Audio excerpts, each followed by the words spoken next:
How's it going, everyone? My name is David Glazer, and my mini project was about analyzing NFL regular season game data to answer two different questions.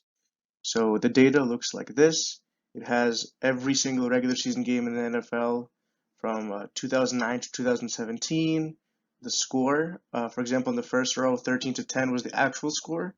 And what you see next to that with the minus 6.5 is what Vegas predicted for that game. They predicted Pittsburgh to beat Tennessee by at least 6.5 points. That's something we're going to investigate in the first question. And the rest of the columns, anything that starts with an A represents something that the away team did in that game. For example, AFD is away team first downs, and HFD is the opposite, home team first downs. There's fumbles, yards, interceptions, all the normal stats that you'd expect to see from an NFL game. So let's go to the first question. It was investigating the Vegas line, which most people would call spread. So as we saw in the previous slide, the spread was minus 6.5 for that first game. And my question was, how does Vegas manage to stay ahead of bettors as the betting market gets huge, $140 billion by 2028? What features in an NFL game does Vegas look for to set that spread? Because when you are dealing with such massive amounts of money, you cannot be behind in these analytics. So let's see what I attempted. So my first idea was to build a regression model to predict Vegas line, which took in every single feature, interceptions, fumbles, first downs, all of them, all the yards, to see what Vegas found important or not. So that comes down to feature selection. So that's where regularization comes in, which I used lasso, so that in the case of lasso, we could have features that go directly to zero, which would mean a completely unimportant feature. So for me, you can see all the different features and what lasso minimized and maximized. So for example, an important feature was first downs. So home team first downs was minus 0.17. The minus we're referring to the home team being favored and a positive being away team favored. So home team first downs, away team first downs, very important. On the other hand, something that most football fans would expect, turnovers, which would be interceptions and fumbles, were not very important. That lasso minimized them to zero, so that and called it non-important.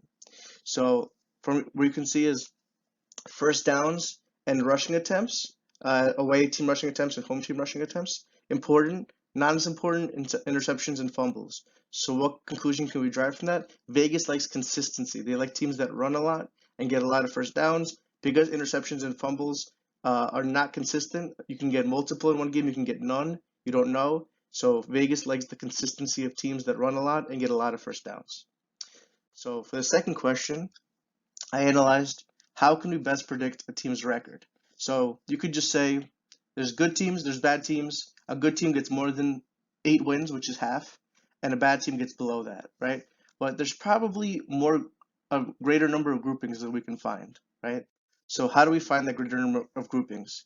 So I tried multiple cluster numbers, as you see on the left-hand graph, all the way from 2 to 10, and the silhouette score is a number that represents how good your number of clusters is. So right here, we found a maximum of 4, which we use to predict where each team would fall in which cluster.